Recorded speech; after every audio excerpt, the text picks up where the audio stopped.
மத்திய அரசின் தொழிலாளர் மற்றும் விவசாயிகளுக்கு எதிரான கொள்கைகளை கண்டித்து இன்று நாடு தழுவிய அளவில் நடைபெற்ற பாரத் பந்த் தமிழகத்தில் மிகப்பெரிய தாக்கத்தை ஏற்படுத்தியுள்ளது. குறிப்பாக சென்னை மற்றும் தூத்துக்குடி துறைமுகங்கள் முடங்கியுள்ளன. இது குறித்த விரிவான தகவல்கள் இதோ. மத்திய அரசு கொண்டு வந்துள்ள 4 புதிய தொழிலாளர் சட்ட தொகுப்புகளை திரும்ப பெற வேண்டும், பொதுத்துறை நிறுவனங்களை தனியார் மயமாக்க கூடாது உள்ளிட்ட பல்வேறு கோரிக்கைகளை வலியுறுத்தி CITU LPF உள்ளிட்ட 10க்கும் மேற்பட்ட தொழிற்சங்கங்கள் இன்று வேலைநிறுத்த போராட்டத்தில் ஈடுபட்டன. கிராமப்புறத்திலே மிக கடுமையான வறுமை சூழ்நிலை இருந்த காலத்தில்தான் இந்த 100 நாள் வேலை திட்டம் கிராம மக்களை காப்பாற்றிக் கொண்டிருந்தது.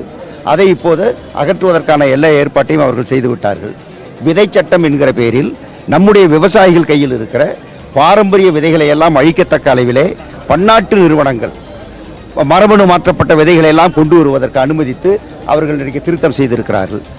மின்சார மசோதா என்ற பெயரில் இலவச மின்சாரத்தை அகற்றுவதற்கு, இப்போது இருக்கிற மின் நிலையங்களை எல்லாம் தனியார் மயப்படுத்துவதற்கு ஏற்பாடுகளை அவர்கள் செய்திருக்கிறார்கள். இப்படி அடுத்தடுத்து எல்லா விஷயங்களிலும், அதே மாதிரி குற்றவியல் சட்டம், விசாரணை சட்டம் போன்ற எல்லா சட்டங்களையுமே மாற்றியிருக்கிறார்கள். மோட்டார் வாகன சட்டத்தை திருத்தி இருக்கிறார்கள். இப்படி ஏராளமாக சொல்லிக்கொண்டே போகலாம். இது அத்தனையும் தொழிலாளிகளுக்கு எதிரானது, மக்களுக்கு எதிரானது. ஆகவே அனைத்தையும் திரும்ப பெற வேண்டும். தமிழகத்தை பொறுத்தவரை தூத்துக்குடி துறைமுகத்தில் பணிகளில் பெரும் பாதிப்பு ஏற்பட்டது. சுமார் 30 கோடி தொழிலாளர்கள் மற்றும் விவசாயிகள் இந்தியா முழுவதும் இதில் பங்கேற்றுள்ளதாக CITU மாவட்ட செயலாளர் ரசல் தெரிவித்துள்ளார்.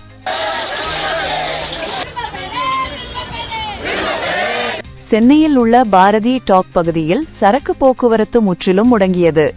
சென்னை துறைமுகத்தில் சுமார் 40% தொழிலாளர்கள் போராட்டத்தில் இணைந்ததால் பணிகள் பாதிக்கப்பட்டன. தலைநகர் சென்னையில் வள்ளுவர் கோட்டம் அருகே திரண்ட நூற்றுக்கணக்கான தொழிற்சங்கத்தினர் மத்திய அரசுக்கு எதிராக ஆவேச முழக்கங்களை எழுப்பினர். இதையொட்டி நுங்கம்பாக்கம் பகுதியில் பலத்த போலீஸ் பாதுகாப்பு போடப்பட்டிருந்தது. இதேபோல் ஸ்ரீபெரும்புதூர் மற்றும் ஓரகடம் போன்ற தொழில் மையங்களிலும் கார் தொழிற்சாலை தொழிலாளர்கள் வாயிற்கூட்டங்களை நடத்தி தங்கள் எதிர்ப்பை பதிவு செய்தனர். போக்குவரத்து வாகனங்கள் குறைவால் தொழிற்சாலைகளுக்கு சரக்குகள் கொண்டு செல்வதில் தாமதம் ஏற்பட்டது. NLC மின் நிலையங்களிலும் 100% வேலை நிறுத்தம் கடைபிடிக்கப்பட்டதால் எரிசக்தி துறையிலும் பாதிப்பு எதிரொலித்தது.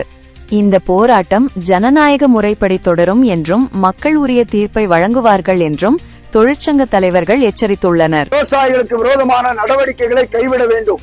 நாட்டின் சொத்துக்களை, இயற்கை வளங்களை கார்ப்பரேட் நிறுவனங்களுக்கு விற்பனை செய்கிற நடவடிக்கைகள் இந்தியாவை ஒரு அடிமை நாடாக மாற்றக்கூடிய சூழலை ஏற்படுத்திவிடும். எனவே நாட்டின் சொத்துக்களை தனியாருக்கு விற்பனை செய்கிற PPP பைப்லைன் என்கிற 17 லட்சம் கோடி மதிப்பிலான திட்டத்தை அரசு கைவிட வேண்டும் என்கிற உள்ளிட்ட கோரிக்கைகளுக்காக இந்த வேலைநிறுத்தத்தை பங்கேற்றிருக்கிறோம்.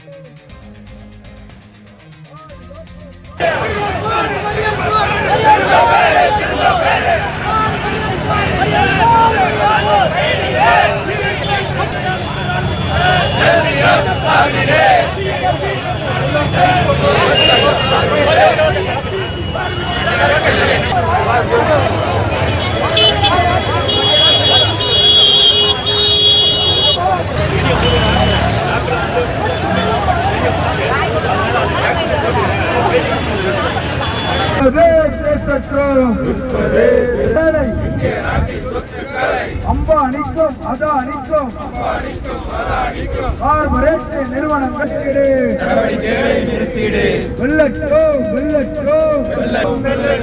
மத்திய அரசு இந்திய